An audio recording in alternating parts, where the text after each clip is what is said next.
I met Lara in the Maldives when Lara was all of 16. Obviously didn't know what was about to hit her. Queenie was one of the biggest motivators for me to ever Oh my enter Miss God. India. I mean, she was the first person who said it to me. She said, "Why haven't you done Miss India yet?"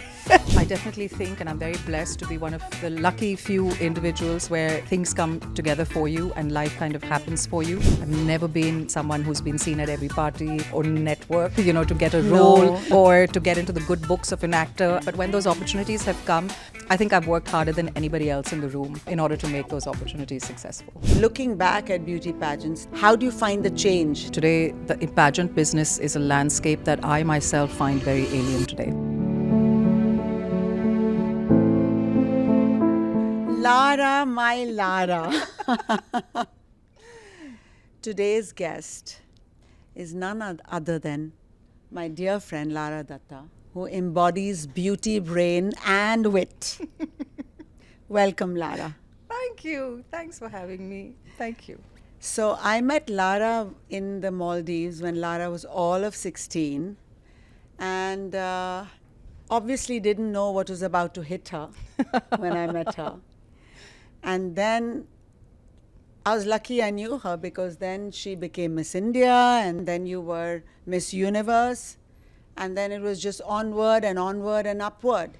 When I met you, did you think you're going to do any of this stuff? So, but first we have to give people perspective Yes. because I want our listeners, our audience to understand and know that no, it's not normal for the average 16-year-old doesn't lie around on a beach in the Maldives. So don't judge us. We're not setting any kind of barometers or parameters for you to follow. I was literally, as you know, Queenie, school kid. Yeah, you were a school kid. Out of school. Yeah. I just had the amazing opportunity in my life at a very young age. Life, I've always said to me, has just happened. And in hindsight, when I look back, I just think that maybe I've had a couple of good previous past lifetimes, maybe done some good karma, because I genuinely feel every single day that I wake up that I'm a little bit on a vacation through this lifetime, and God has said, okay, this is your vacation lifetime. Go out, live your life. Everything will fall into place and will be taken care of. So we met on a beach in the Maldives when I was 16. Happened to be there quite by chance. And I have to tell everybody that Queenie was one of the biggest motivators for me to ever Oh my enter Miss God. India. I mean, she was the first person who said it to me. She said, "Why haven't you done Miss India yet?" And I said, "I'm in school. I need to finish my board exams." Can you imagine that? And then you called me up every single year, whenever the Times of India put out the call for Femina Miss India. You called me every single year and said, "Have you sent your entry in this year? Why aren't you entering?" And we've done many lunches, Queenie. We've had many conversations. China Garden. You've seen me. You've seen me when I was standing, when I used to come into Mumbai after I finished my 12th in Bangalore with my papers. I couldn't go to university because I was already working. I did it through the Institute of Distance Education affiliated to St. Xavier's, but you've known me since I was standing in line to submit my papers in order to get into university. Oh my God. And I kept telling you that, listen, my mom is going to kill me. I need to finish my degree and then I can do whatever I want. And then, of course, in 2000, that's what I did. And it happened all very quickly. I mean, the fame, what you were destined to go towards happened very quickly. It just kind of chased you because I know you never chased anything. I've known you so many years and I've never seen you chase anything. Like it's sort of come in front of you and made you decide, do I do it or do I not do it? Right? Yep. So you were one of the very lucky girls that I know that I tracked your life. Yep. And, I've kept in touch. Yeah. Remembering your birthday every year, calling you for mine, seeing the way you have, taken that little time out when you had your baby, Syra, and sort of disappeared into the blue for a while. And here you are now. Sure. I mean, life happens to you. I definitely think, and I'm very blessed to be one of the lucky few individuals where things come together for you and life kind of happens for you. But it also boils down to, you need to be ready, you need to be prepared for when those opportunities, when they come. Like you said, if I have to decide whether I want to do this or not, I can only decide to do something and be successful with it if I'm prepared and ready for it. So, I may not have actively gone hammer and tongs. I'm not somebody, I've never been, at least not in the Indian film industry, someone who's been seen at every party or networked, to get a role. No. Or to get into the good books of an actor. I've never done things like that. But when those opportunities have come, I've made sure that I've worked so hard to be ready for those opportunities to come to me. And when they do come, I think I've worked harder than anybody else in the room in order to make those opportunities successful. You obviously had dreams Yeah. at that time, and because being a beauty queen is, there are not many beauty queens who survive a long way. Mm-hmm. I mean, I know a few out there, and but we have so many beauty queens, and then you have dreams. I don't even know you were thinking Bollywood at that time. Not at all. Yeah, I mean, because I didn't want to say it, but now that you said it. So the dreams that came into your head, and when you look back and you just look back, are you achieving those dreams? So I would say, Queenie, that when you're young, your dreams are quite immature, but the wonderful thing about being young is that you genuinely feel like you're invincible.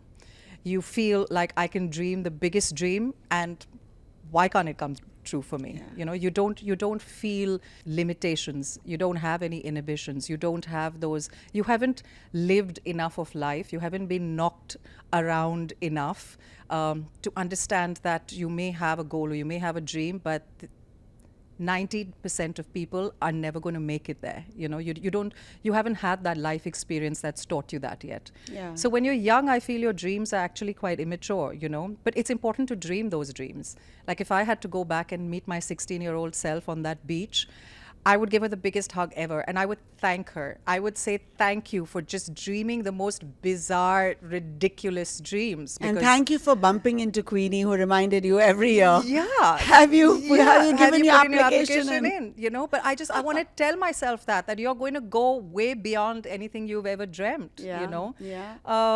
And it's incredible. And I think so, as a young person, you don't limit yourself and don't allow society, your parents, your college education, people around you, your peers, to dictate to you what it is that you can and you cannot accomplish. Just don't allow that. Shut your ears off.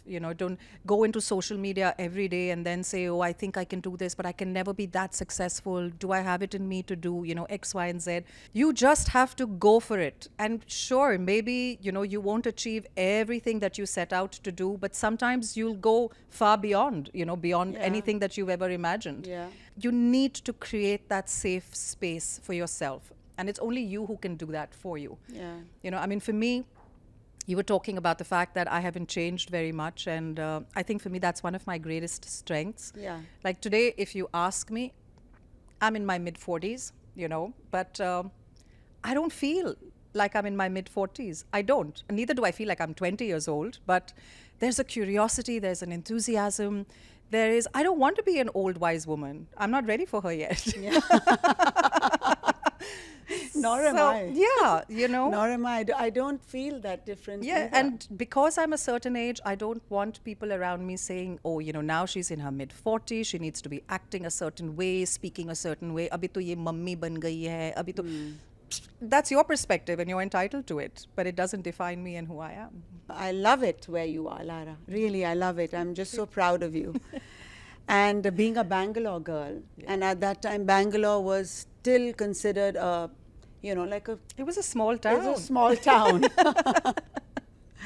You brought in that into Bangalore.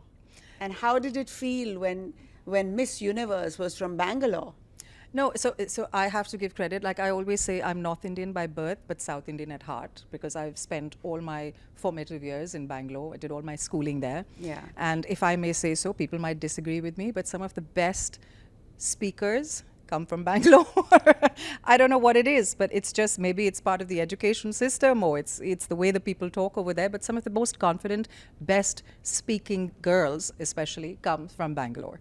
and winning in 2000. I mean, of course, Bangalore by then had grown by leaps and bounds. We came to Bangalore in the early 1980s, when I was really small, so I've saw the entire city Change. grow and change, Yeah, and today yeah. it's unrecognizable when I go Yeah. back home.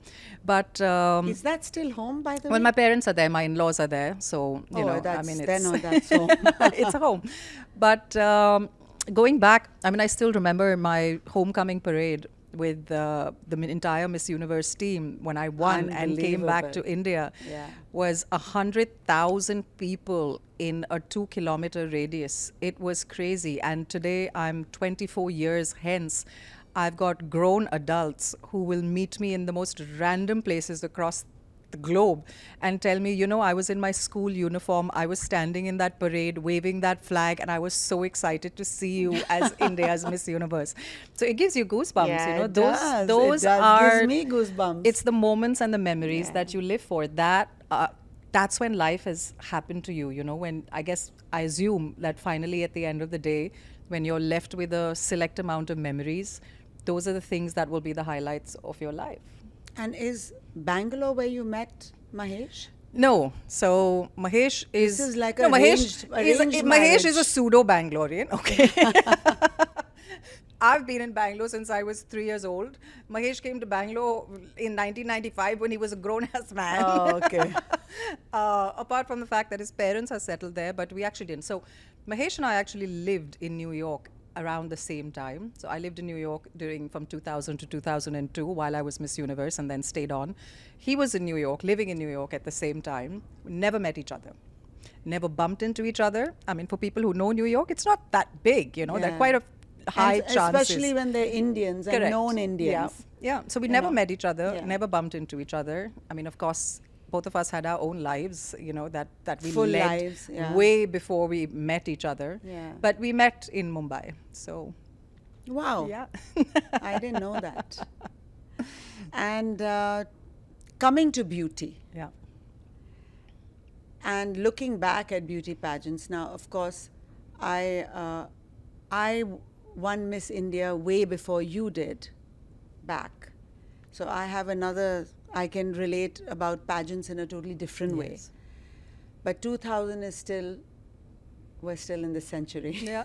So tell me, how do you find the change now? Well, I think it's completely changed. Today the pageant business is a landscape that I myself find very alien today. There's a very little of it left that actually sort of ascribed to what beauty was considered, in the past. And we've come a hell of a long way. And today I find that it's far more transient. It's like quick beauty, Yeah. and everybody is kind of buying into that. Why do you think And, that?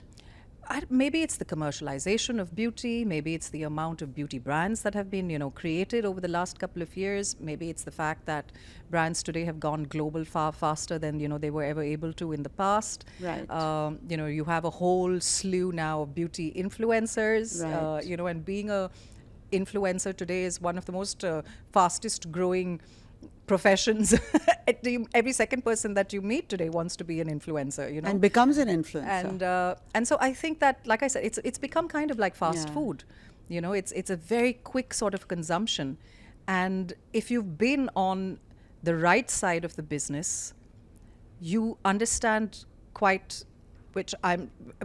you're an inspiration to me, Queenie, in that sense, that you understand very deeply and intrinsically how important it is to really concentrate on the deeper, more meaningful side of beauty than just what you kind of see externally. Right, right. Do you also feel one of the reasons could be that there are many more beautiful people physically, like in the outward beauty, that there were then? I mean,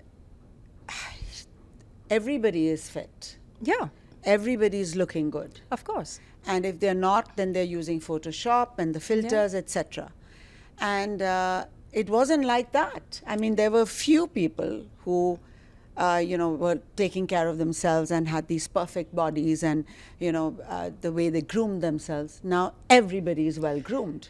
They are, but I also think that the pressure on that is so much more, right? I mean, our mothers' generations, they never had, I mean, of course, within their own little social circles, I'm pretty sure that the conversation was the same.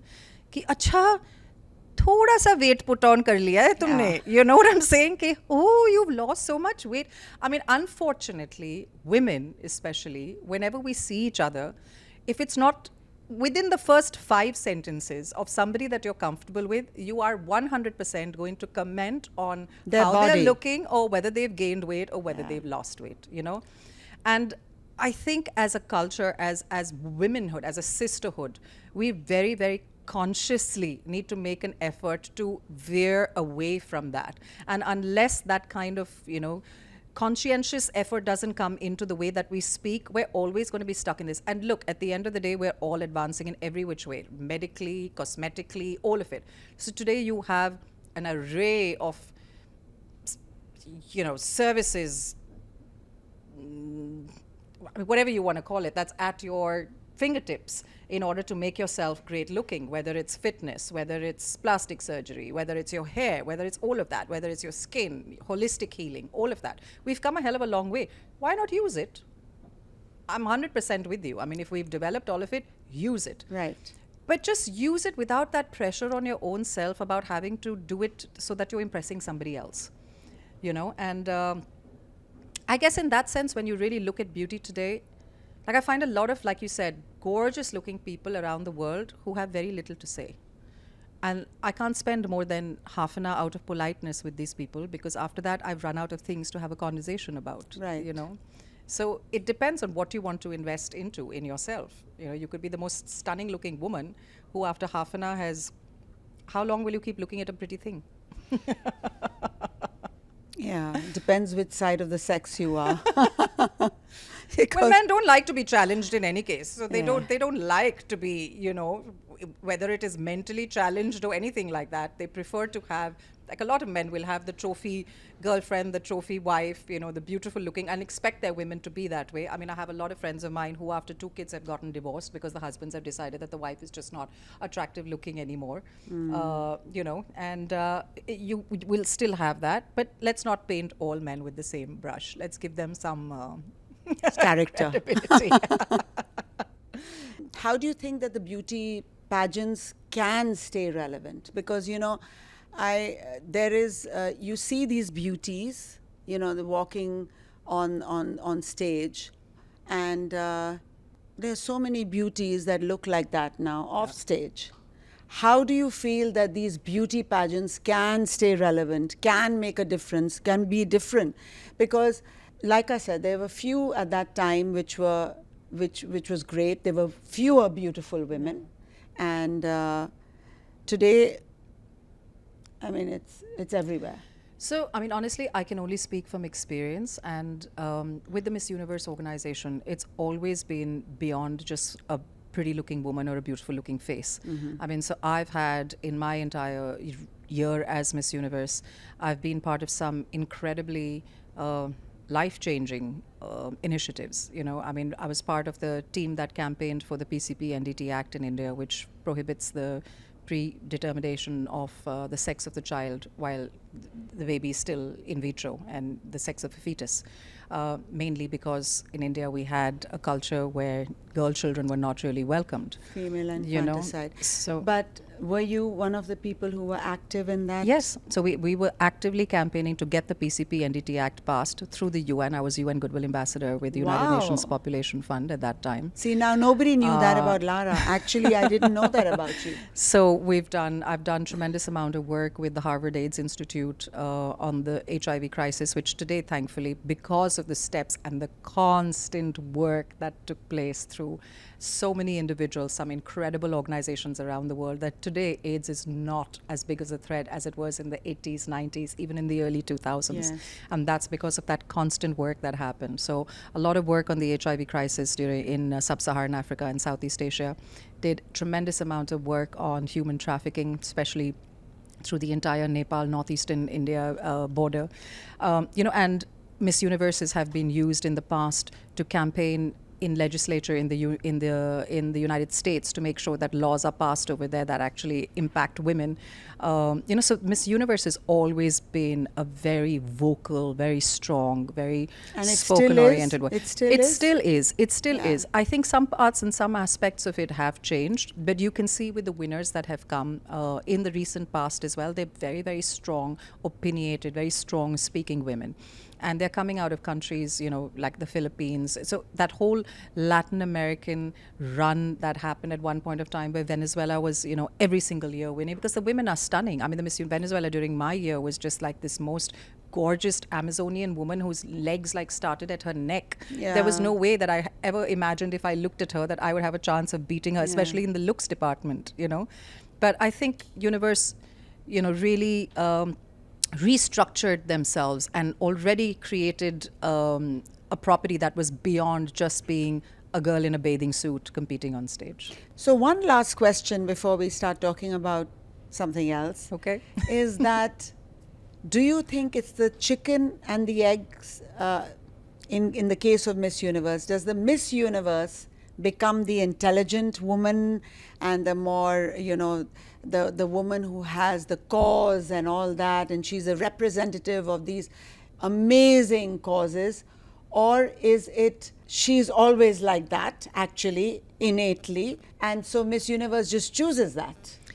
I don't know. I don't expect you to. But my final question at Miss Universe was, what do you want to say to people who were protesting against pageants like Miss Universe? And the one thing that I said is that I genuinely believed that the pageant gave women a platform to voice their choices and opinions. So I think that the women already have that seed inside them. They're women who actually have something to say. It's just that when you win something like Miss Universe, you get the stage big enough and you're able to make an impact that's lasting enough to really be able to voice all of that you have inside you. So I think that it's an empowering platform. And I don't think, and if you have a small voice, it helps you amplify that. So if you've seen all the Miss Universe winners, especially the girls that have come out of India, whether it's Sushmita, myself, Little Harnaz, who came 21 years later, we have been women who have literally, after we finished our reigns as Miss Universe, been possibly some of the most vocal women in this country. Yes, and of course. we don't mince our words. We don't beat around the bush. We don't walk on eggshells. We're not liked for that all the time, but that's who we are. Well, that's why you were Miss Universe, my love. So talking about marriage and love, in marriage, the actress was always the second woman. Mm-hmm. And it was, when you got married, marriage was given the priority. When Saira was born, Saira was given the priority. So what was that about? I mean, did you feel that this is part of my, this is part of the dream that I realize as my first? Or you kind of for a while forgot the Lara Dutta, the actress, the Miss Universe, the big celebrity? So I think, Queenie, for me, more importantly, is to understand that I was very clear that I never wanted to marry into the industry that I was part of. Yeah. I was very clear about that. I wanted to find somebody that was diametrically different in every which way to who I was and the field that I was in. And then, of course, as a woman, we go back to a very primal instinct of a natural selection process to look for somebody who has genetically has qualities that you don't have. I mean, so I come from I'm a beauty pageant winner. I was ex-Miss Universe. I was an Indian actress. I definitely did athletics and things like that when I was in school, but I wasn't a natural born athlete. So when I met my husband, I guess he ticked off a few boxes in the kind of partner that I was looking for. For me, the number one priority was to find somebody who was self-made themselves. Somebody who didn't come from, not that was on that will never happen kind of a list, but it was an added advantage to him that he didn't come from a life of privilege, or he didn't come from a life where everything was handed to him on a platter. And I come from a service background. I'm an Air Force kid, you know. I always laugh till today. I say we're Mazdoor class, you know. Might look like we have it all, but like everybody else, we worked. And we keep at it day after day after day. You're like, of course. working till your bones hurt every single day. And to find a man who understood that, had the discipline of, in a very similar vein to what I grew up with, because our lives were very, very disciplined. We always grew up with, with the sentiment in life where that if you earned 5 rupees, you needed to be happy. If you earned 5 crore rupees, you needed to be happy. Like, that couldn't change. Your sense of worth, your sense of purpose couldn't change just because your bank balance was going up and down. And I think if you find that balance in life, then you survive regardless of what the circumstances are. Because you could be king of the world one day, and the next day you could have the rug ripped out from under your feet. Right. That shouldn't change who you are. Right. And it shouldn't change your mental health, most importantly. Because if I'm going to go after something, I need, and which I learned from my co-star Akshay, that I want to stay as hungry as I was in my first film when I'm shooting my 100th film. I want to remain as hungry. It doesn't matter what my bank balance now is, whether I earned 1 lakh for that first film or I'm earning 100 crores, for this one. Yeah. And that's very difficult. That's a very difficult quality to have, to remain, remain sort of equitable. But those are your life lessons. Yeah, if you've got to learn some lessons in life, these are the ones that are worth learning. I mean, so meeting Mahesh, somebody who was self-made, somebody knew what the meaning of hard work was, very, very disciplined, wanted a family at the same time that I did, So it was the meeting of two people who kind of had similar goals, very, very different from each other, very different from each other. Yeah. But then I also needed to find a man that balanced me out, Right. I mean, I'm talkative and can talk a mile a minute. You can't get a word out of my husband. So one needs to listen when the other one wants to talk. Yeah. And vice versa. And yeah. And did you, along the way, how long have you been married? We've been married 13 years. And along this 13 years, have you ever heard something absolutely outrageous about your marriage? Oh, 5. I hear it every day. But, it's part and parcel of who we are, the life that we chose, the people living a life very much in the public eye. That given, I think Mahesh and I are very, very private people. You very rarely see us posting, images or posts constantly about our kids and our holidays and our, what we did. And you don't see that a lot. And I think some things are sacred, and they should be. You've heard of the wonderful quote by Rumi, right? That if you want to ruin something, tell the world. Tell the world. And people will ruin it for you in an instant. Yeah. So certain things have to be sacred. I have to say that you guys do embody that, because it's very difficult to find a couple that make room for each other, and like when it's you make room for Mahesh when it's his time, when he's in the limelight, and he does the same when you're in the limelight, and neither of you get in the way of the other. And I think that is something that one doesn't see in today's world. They just don't see it. Yeah, I mean, when you asked me your first question, right, about an actress, you're always secondary. As a mother, your child is always in the forefront. I don't think that really applied to my marriage at all. I mean, I didn't get married when I was a spring chicken. I took my time. I built my career out. I had a certain amount of financial stability, which was very important for me. Never, ever wanted to be dependent on any man, never will, And so I didn't get married because I wanted, to make sure that I was financially going to be taken care of for my life, things like that.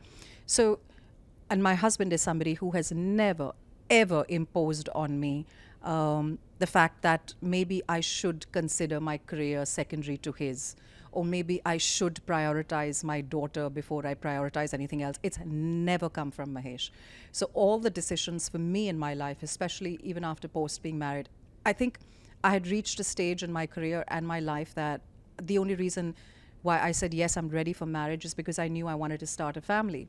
So when I had my daughter, she wasn't a byproduct of something that just happened along the way. She was very, very much wanted, and if something is that coveted, then you want to give it the time, and I didn't think that there was any movie that was offered to me in the first 4.5 years of Saira's life that was more important, or that was more, that I had to prioritize over not being with her. Yeah. So, and for me, I completely understood as an athlete, your lifespan is far more limited than it is as an actor today.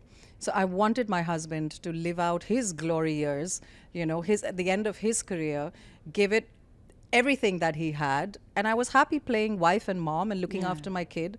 And when Saira turned 5 years old, I came back. There was an OTT revolution in this country.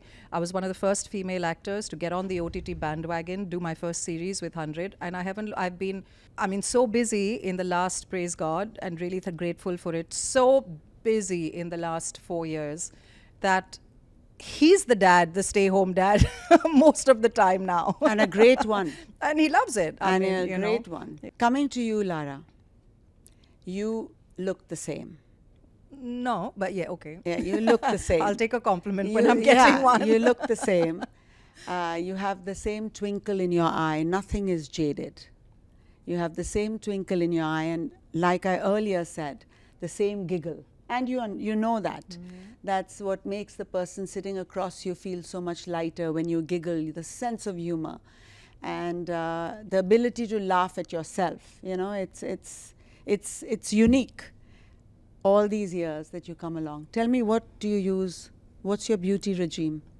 My beauty regime is actually quite simple, Queenie. So I don't know if our viewers, our listeners know this, that there's something else that's a similarity between the two of us, that we have common ground somewhere else, which is that we both have our own beauty brands. Right, absolutely. And I love the fact that as two women, as two friends who've known each other for more than half our lives, we have beauty brands that are not necessarily in competition with each other. And we love, and you and I, every time that we've seen each other, we've always been like, let's go, let's do this. That's amazing, and that's sisterhood. That's when you really want the person to do well. You want the person to do well, and at the end of the day, I think the ethos of both our brands is the same, that we're not in this just to make, of course we want to make our brand success, of course we want to make our businesses successful, but the ethos, the grounding foundation of both our brands is that we also want to make the beauty industry a better place. Right. We want to contribute to it, in a really positive, meaningful way, change the way women approach their skincare routine, their beauty. Absolutely. And when you're in it together, you know that all the effort that you put in and I put in is only going to make that landscape better. Yes. That's going to help us actually grow that landscape, grow our businesses far more than being in competition with each other. Correct. So for me, my beauty regime, honestly, right from the time that I started my career as a 16-year-old model, has been a very simple. Keep it as simple as you can. The less you mess around with your skin, the less that you mess around with your beauty regime, the longer your skin is going to last, the longer your beauty is going to thank you. And my regime is very basic, very simple. I'm in my mid-40s. Till now, I've had nothing nipped, tucked, pumped, pulled. Fantastic. I don't. Fantastic. And it's not like I'm against it or anything like that. It's just that I want to be able to hold out as long as I can. And I know that the only way that I'm going to be able to hold out is if I just am gentle with my skin, and I give it the TLC that it needs. Yes. That's what Dr. Dinyar always says. He says, be gentle with your skin. Don't rub. Don't pull, don't push. Just keep it simple and be very, very gentle. But that's amazing that you are, that's why I say you look pretty much the same, actually. Lara, tell me about social media. What's happening to the younger generation? Why are they feeling that, oh, that picture, I want to be like that. And I want to be like that tomorrow. And if I can't be like that tomorrow, I'm depressed.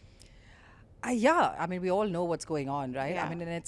The fact is that it's scary because I'm now seeing people that matter to me. I mean, my nieces, friends, kids, and not just girls, but boys as well, young people that are so caught up in this instant gratification that social media seems to be presenting to them, forgetting about the fact that they themselves are putting these millions of filters, like you rightly said, on their photos. Everything is doctored. Everything is, I mean, I know, right, as a public person, the things that I put out on a daily basis, a lot of it is, passed through various different levels of screening before it actually gets out there. Right. And then everybody seems to assume that everyone's life is so perfect, and it's perfect in comparison to theirs.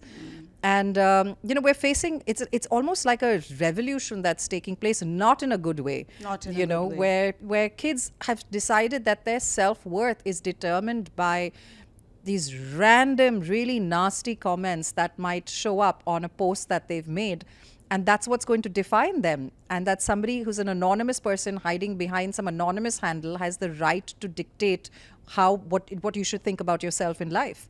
And I think we need to raise our kids better, to be really honest.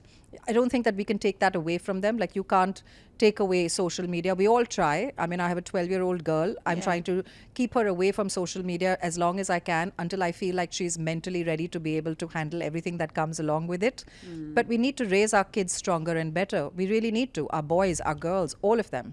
Because if this is where they need to come, they definitely have to come with a better sense of, a better understanding and a better grounding of who they are and what their worth is.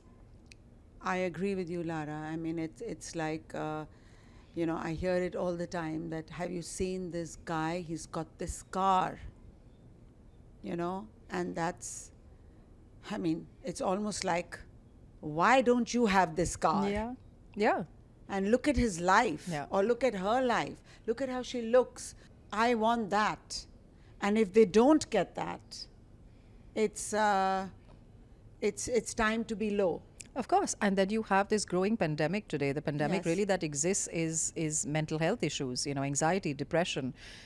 Thankfully, a lot more people are talking about it today, and they're normalizing it, so it's become easier for people to get help and get timely help when it's needed. It's Right. stopped being a taboo.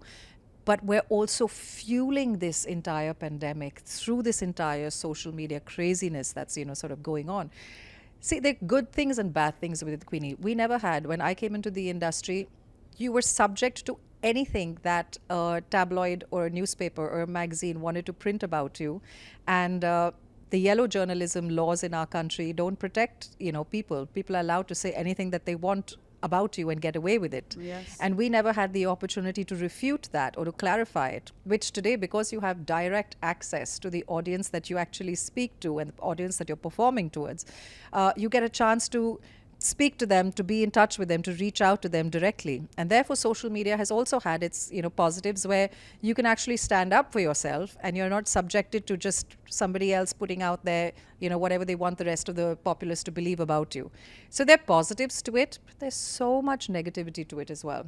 And I think there needs to be some amount of common sense, especially in maybe smaller towns, but even in our metropolitan cities, all of that, where everybody judges somebody else's success or somebody else's life and somebody else's value based on what they're visually seeing. And as their goal.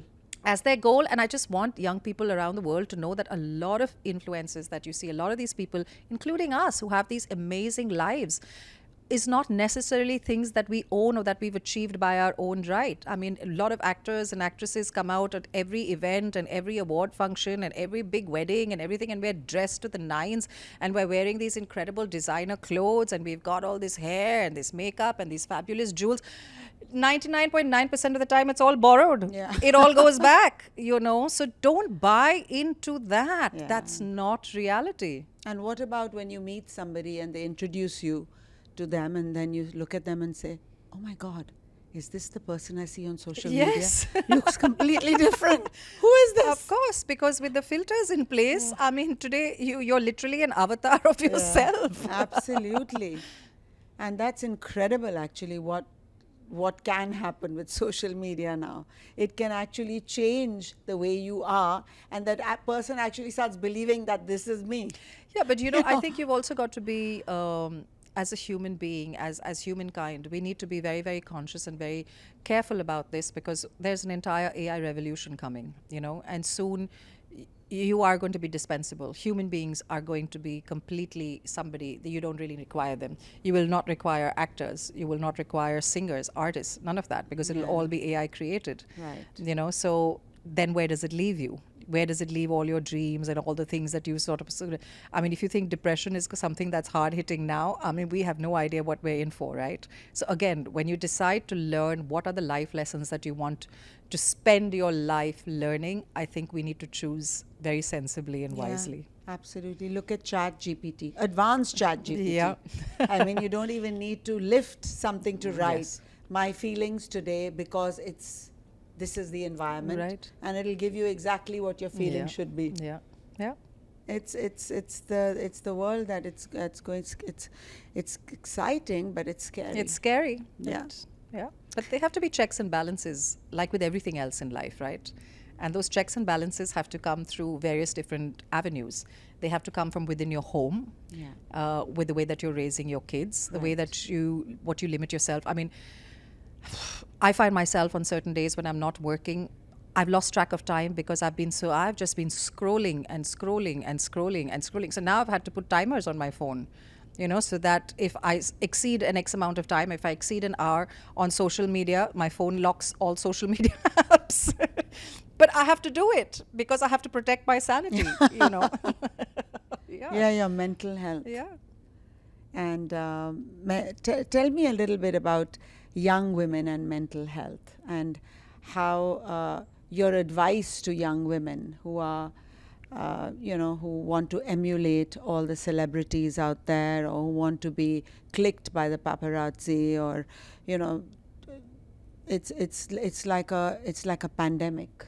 Is there an advice you can give these young women, being somebody who has a voice, being a ex-Miss Universe and a Miss Universe for life, actually, and an actor?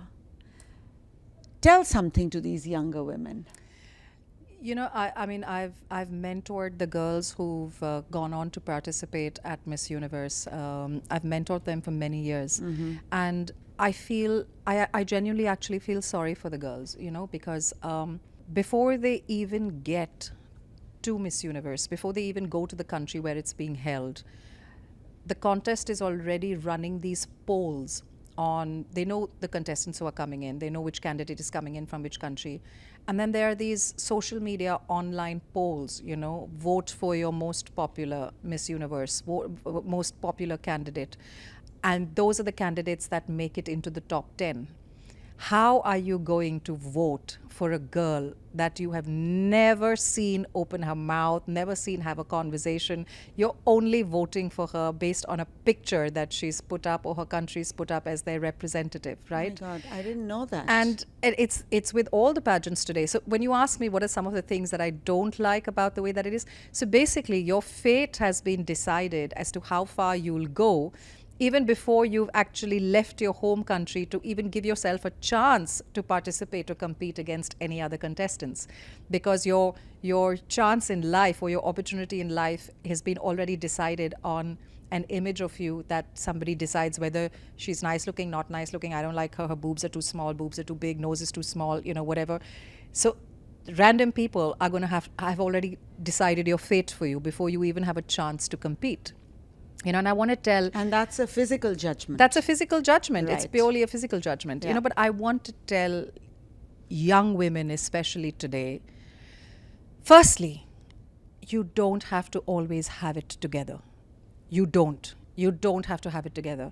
It's absolutely normal and absolutely fine to wake up one day and feel crappy, to feel sad, to feel anxious. It is normal. Those are human emotions. Like you go through every other emotion in life, whether you feel grief or you feel sadness or you feel anger, you need to feel anxiety. You need to experience, sadness, feeling low. So one, it's not an abnormality. Don't kill yourself. I've seen so many young people say, I don't know why I'm feeling so depressed. It's become cool to be depressed. You know, it's become It's fashionable. so sad. It's become fashionable Yeah. to have anxiety.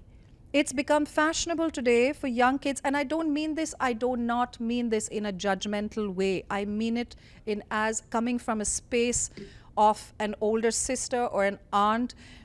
You need to be able to be kind with yourself. You're going to have bad days. You're going to feel anxiety. Don't make it part of who you are. Go and get the help. If you're having crippling anxiety, you're having depression that you cannot pull yourself out, speak to your family member, speak to a friend, speak to a doctor, go and get help. But guys, just because you're hearing that everywhere around you, that if you don't have a therapist, then you're just not Cool. gen enough or, you know, Yeah. cool enough or whatever. This is not the case. Right. You are expected to have a life that has both sides of everything, you know, and it's also not normal to hide away from something that you're feeling. There's no quick fixes in life. If you are anxious, if you are depressed, the worst advice somebody can tell you is, oh, just put on a song, just dance, just go out and meet a friend, you'll be okay. That's the worst advice somebody can give you, you know. I love that. I love that So- you're being so candid. Exactly. Because this is what is the family advice. It's family Put on a- advice, put right? on a song, Correct. you know. कि Yeah. अरे ऐसा क्या है, इतना क्या चल रहा है कि why everybody has issues Yeah. in their life, you know, कि इतना क्या है, just go out, just buy something, just, you know, whatever, you'll be fine with it. There are no quick fixes that are going to fix you. But at the same time, so get the help when you need to, but at the same time, don't normalize it to a point where you feel if I'm not like this, then I'm just, something's wrong with me, you know.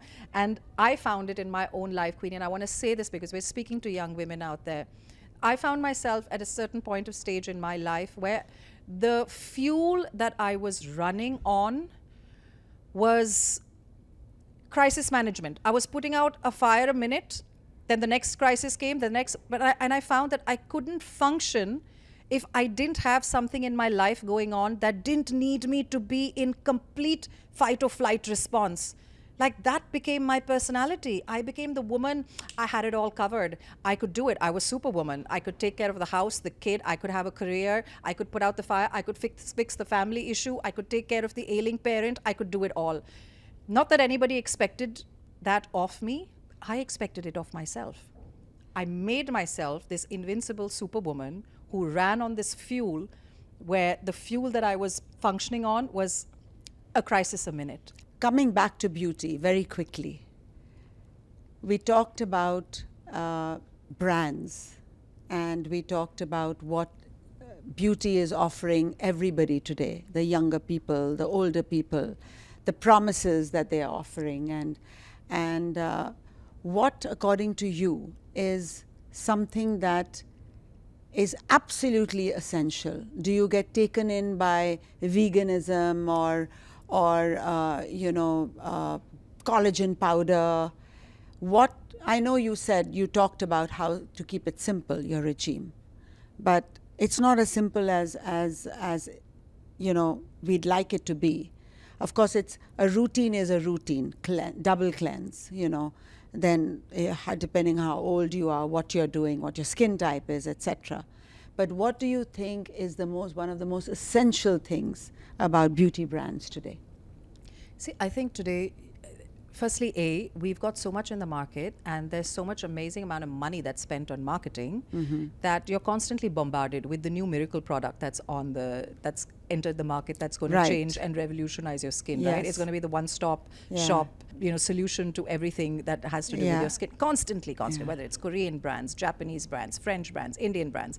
I mean, there's always something new that's coming out, almost on a daily basis. So you've just started using one product, but then the new miracle product has come out 3 weeks later, and that's going to be the answer to all your prayers, So I think when it comes to skincare, there's a basic routine. I mean, like you were saying, there's a hell of a lot. And for us who create beauty brands, right, who create skincare brands, you're at the forefront of all the new technology that's coming out. That's our work. Our work is to do the research for everybody else, for our consumers. Exactly. Because the consumer is not going to have the bandwidth to do the research. So we do the research for them and then present them, after the research is done. Right. So whether it's collagen, whether it's, gut probiotics, things like that, cleaning going from the inside out to start cleaning, all of that.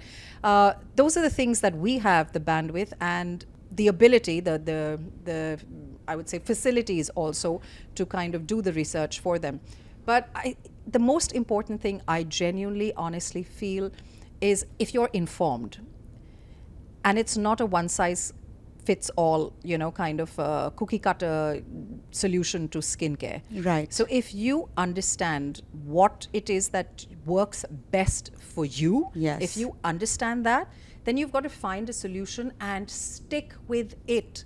Stick with it, even if it's a brand that you're using, find something that you want to commit to, like everything else in life. Commit to something. Right. And that doesn't mean that if something isn't working for you, you don't try something else. But nothing is going to work for you unless you commit to it for a certain amount of time. And I keep telling people this when I'm talking about Arise as well, which is my skincare brand. I'm like, if you're going to expect some miraculous something to happen after using one pot of the cream, I'm not going to lie to you. I want to sell my product, but I'm not going to lie to you. Yeah. You're not going to see that difference happen in one pot of cream. Rapid fire round, Lara. Ooh.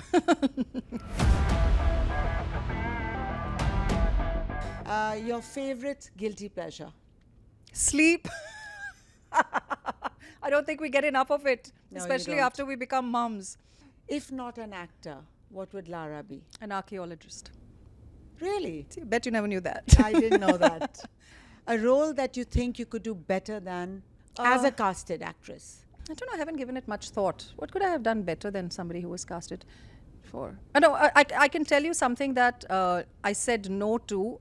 I think it was cast right though, but if I had had the opportunity, I would want to have gone back and done it, was Vidya's role in Ishqiya. So I had said no to it. Why did you say no to it? It was a long story. If you could eat one thing forever, what would it be? Biryani, which I can't.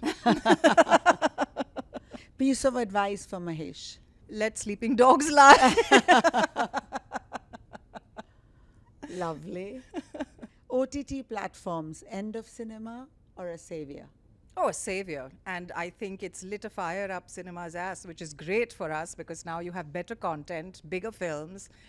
You've got to come to the box office, you've got to come big. Lovely. I love that. Lara, lend your voice everywhere. I shall try. Yeah, you have to. There's 24 hours in a day. Yeah.